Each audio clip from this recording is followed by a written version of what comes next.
Hey loves, welcome back to my channel. If you're new, I'm Rye and this is Rye's Reading Corner. And today I'm going to be sharing with you my top 10 books of all time.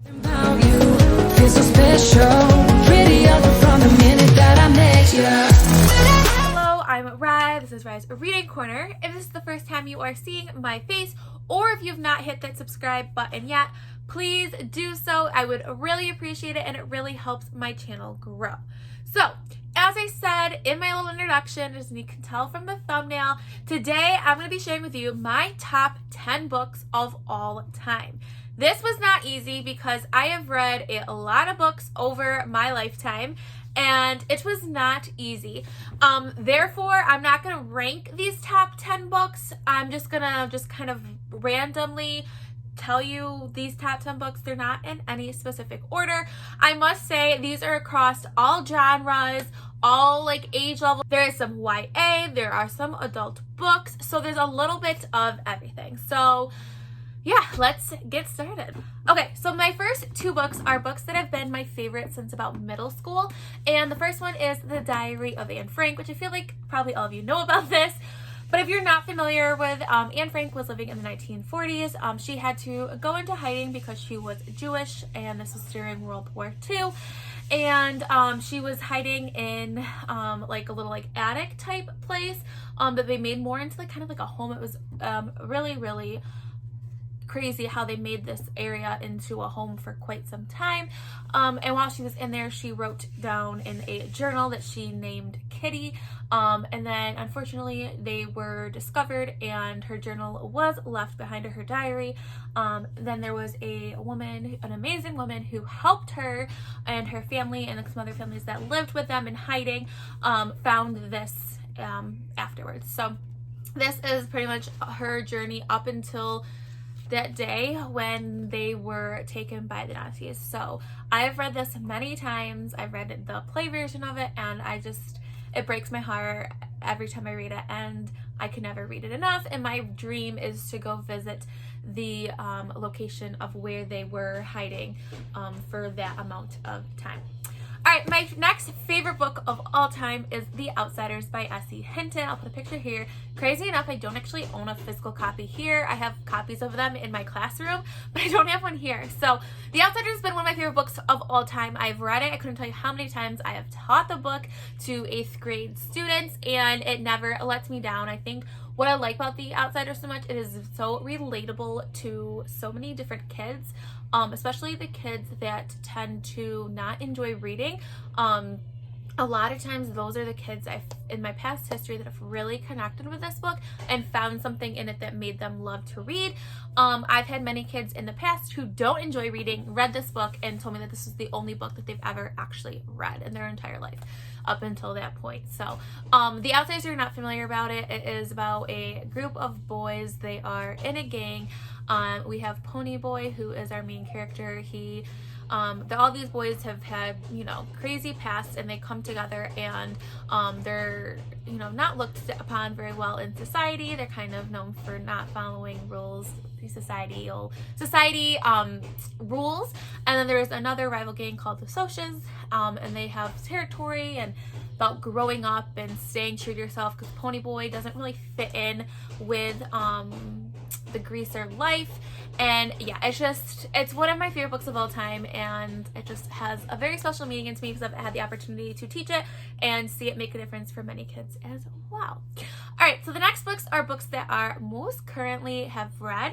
Quite a few of these are books I've actually read this year. I've had a great reading year so far, and they're 100% some of my favorite books of all time. So the first one, this is for you, Kirsten, and this is The Great Alone by Kristen Hanna. This is a historical fiction book. This is amazing. So if you have not read any of these books, I highly suggest you pick them up. This takes place after the Vietnam War. We have our main character, her name is, I'm trying to remember what her name is. It's quite Lenny. So we have Lenny, who's our main character. She's growing up with her mom, Cora, and her father, who is struggling to adjusting back to civilization after the what's the word I'm looking for, the Vietnam War, and he's experiencing PTSD, but obviously during this time, PTSD was not really a thing discussed or talked about, and so he has a lot of anger, and he is an alcoholic as well, and becomes quite abusive to his family. So he feels that one day that he has maybe an answer to how to fix things, and he moves his family to Alaska in a very isolated setting, where things obviously don't get better, and he finds kind of a group of people that have similar like-minded beliefs on some things, and it does not lead to anything well. And so it's the story of our girl Lenny kind of growing up through this, you know, having this constant struggle of wanting her father to be who he was before this happened, and then being stuck to realizing what her father is now, and having to deal with that. And that's a big struggle for her, and, you know, watching her mom go through this, but, you know, wanting to leave but not wanting to leave her mom. It's just a great book. It's very dynamic. It is a chunky book, but I flew through this so fast, and yeah, it's amazing. So I highly recommend this one. The next one I recommend, and it will be no surprise if you've watched any of my videos, I would say, recently, and that is Six of Crows and Crooked Kingdom. So these are going to count. I did take up 2 spots for this series by Leigh Bardugo. This story has my life. I have never been so obsessed with a book and characters, I don't think ever. The world that Leigh Bardugo creates in this story and the character development is the most remarkable thing. I'm in love with every single character. If you don't know about this, which I don't know how you probably wouldn't, if you have not heard of this, welcome to BookTube. But this is about a group of kids, really, that come from all different parts of life, I would say, kind of are lost, looking for a group, and they come together and they have to complete a heist, and our main character, Kaz, is kind of leading this. If you're looking for some morally great characters, this book is filled with them, and you are so attached to each one of these characters. And then Crooked Kingdom picks right up where Six of Crows left off, and it's just beautifully written. Once again, this book made me cry in the middle of the nail salon, which is like, it was so embarrassing, but I did not want this to end. It is forever amazing. I will get any editions of these books. I want collector's editions. I want everything. I treasure this series, and for me, I don't know of a book that would ever lived up to this for me. So if you have a suggestion of something that lives up to Six of Crows, the character development, and just this world building, let me know down in the comments below, because I need something else like this in my life. Next one is one that's probably not surprising. I was super late to the game, and that is The 7 Husbands of Evelyn Hugo by Taylor Jenkins Reid. This book is phenomenal. The character development, amazing. And you'll see a lot of the books that I truly love have really strong character development. I've really found that in myself this year, and so a lot of these books have that. This is about a woman who has lived a very roller coaster of a life. She was in lots of movies, and she's known for having 7 husbands, and so she finally decides to tell her story. She's been very closed off and secretive, and she asked this kind of random reporter type person that's not real, is young, hasn't been in the field for a long time, and no one really knows why, but they're obviously going to take the opportunity because Evelyn Hugo never talks about her life with anybody. So in the story, we're pretty much hearing it travels back and forth between present day and also in the past, when she is recounting her stories to the young lady, which her name is, let me think, because I don't remember what her name is. Monique, that's her name. I'm terrible at remembering characters' names. So the whole story is her trying to figure out who Evelyn Hugo's real love was. Let me guess, it was not one of the 7 husbands, and this is also why Evelyn has picked Monique to be the person that is going to share Evelyn's story. So this book made me cry. It has amazing queer rep, and it's beautifully written and top notch for me, which is why obviously it's on my top 10 books of all time. Okay, so my next favorite book is The Hate You Give by Angie Thomas. This book has been around for quite some time now. This was her debut novel. It was written, I do not even remember, 2017. This book is amazing, and this is like one of the first editions of it. I got this right when it came out. This book, I really remember getting me back into reading after college. So college obviously is hard to read. I was an English major, so I didn't really have time to read anything outside of my required reading. And then it was hard kind of getting back into that groove after college. I would read, but nothing like I would do now by any means. This is the first book that I probably binged after high school or after college, and it's amazing, and I love everything about it. I want some of the other editions of it because, again, it is such a good book.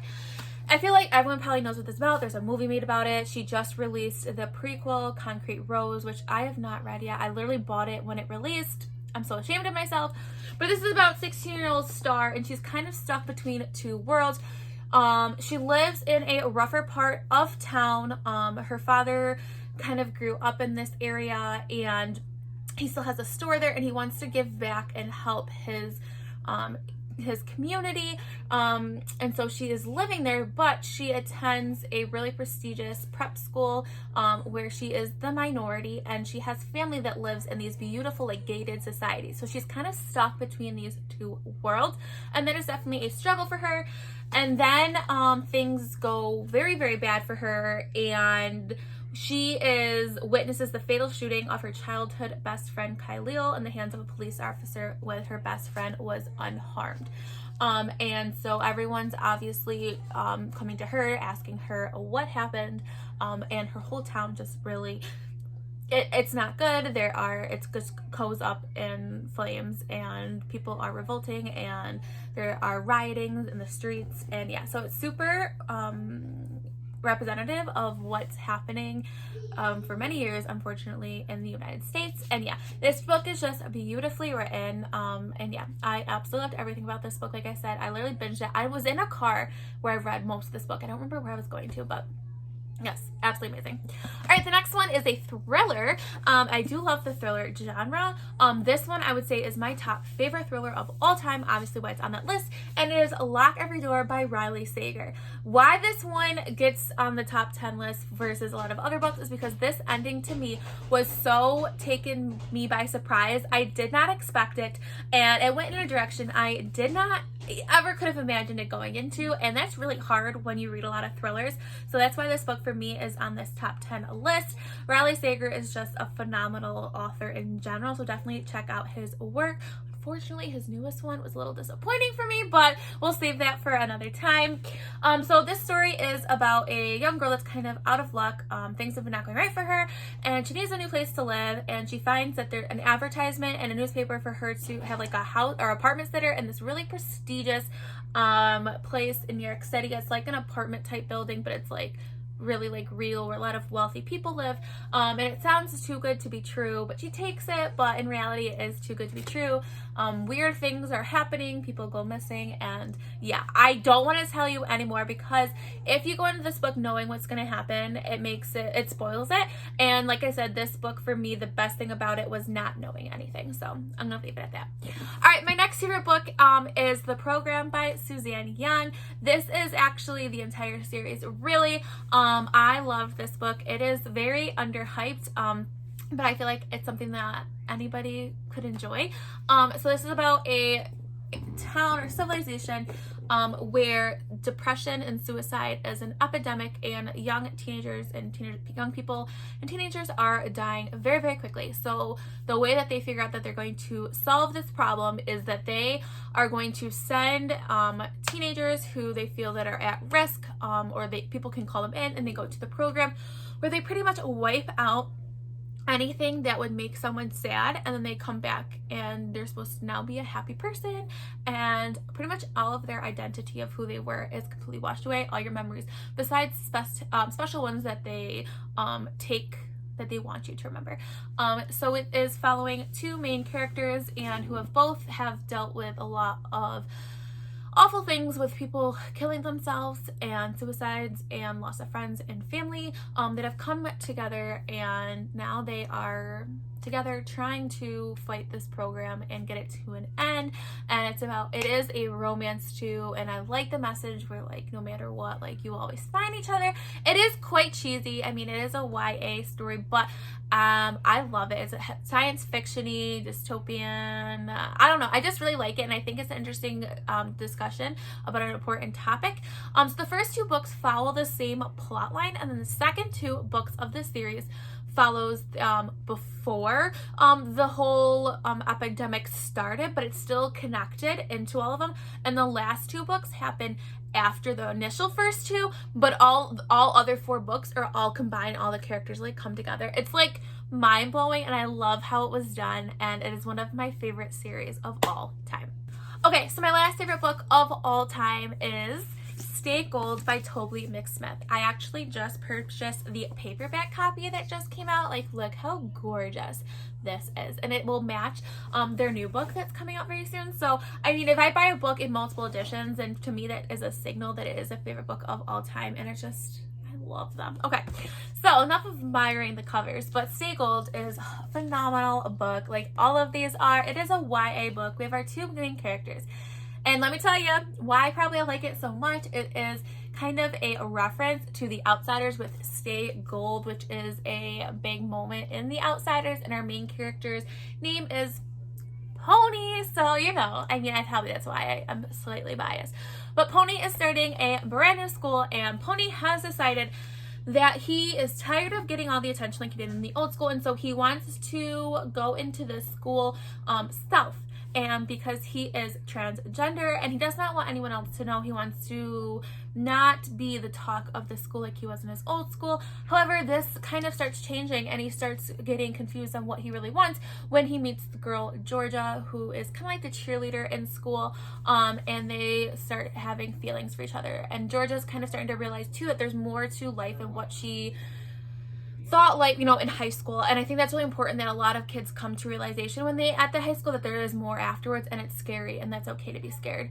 So it's going through them, and you know, Pony coming to terms that he's going to have to come out as transgender if he wants to pursue a relationship with Georgia. And yeah, it's just so good. It's so beautifully written. I cannot wait for Tobey McSmith's new book that is coming out this month, and it kind of is an essence of this coloring, which is why I got this one. I believe it's called Act Cool. And Tobey McSmith, I actually posted a picture of this book, and Tobey McSmith personally messaged me saying thank you, commented on my picture, and I just was like in heaven. So these are my top 10 books of all time.